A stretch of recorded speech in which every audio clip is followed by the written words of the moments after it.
एक बार की बात है, एक गांव में एक तांत्रिक बाबा रहा करते थे।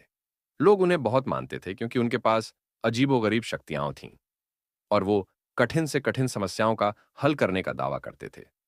लोग दूर दूर से अपनी समस्याएं लेकर बाबा के पास आते और बाबा उन्हें समाधान देते। उसी गांव में एक साधारण व्यक्ति भी रहता था जिसका नाम रमेश था।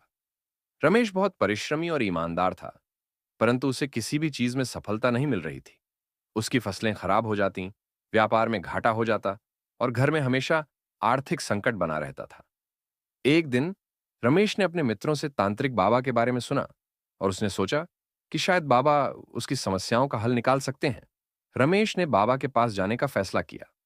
बाबा ने उसकी समस्या सुनी और उसे एक विशेष अनुष्ठान करने को कहा। बाबा ने कहा कि अगर वो इस अनुष्ठान को करेगा तो उसकी सारी समस्याएं खत्म हो जाएंगी।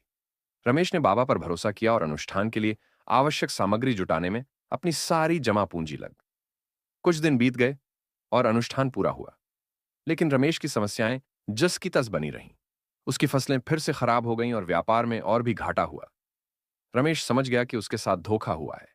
वह बाबा के पास गया और उनसे इसका कारण पूछा। बाबा ने रमेश से कहा, तुम्हारा भाग्य खराब है। मैंने जो भी किया वो भाग्य को बदलने के लिए पर्याप्त नहीं था। रमेश को अब एहसास हो गया था कि उसके जीवन की कठिनाइयों का हल तांत्रिक क्रियाओं में नहीं, बल्कि उसकी मेहनत और धैर्य में है। उसने ठान लिया कि अब वो अपने दम पर अपनी समस्याओं का सामना करेगा और किसी चमत्कार या तांत्रिक बाबा की शरण में नहीं जाएगा। रमेश ने फिर से कड़ी मेहनत करनी शुरू की और धीरे धीरे उसकी स्थिति सुधरने लगी। उसकी फसलें अच्छी हो गईं, व्यापार में लाभ हुआ और उसके जीवन में खुशहाली वापस आई। उसने सीखा कि जीवन में समस्याओं का असली समाधान आत्मविश्वास, धैर्य और मेहनत में छिपा होता है, न कि किसी चमत्कारी उपायों में।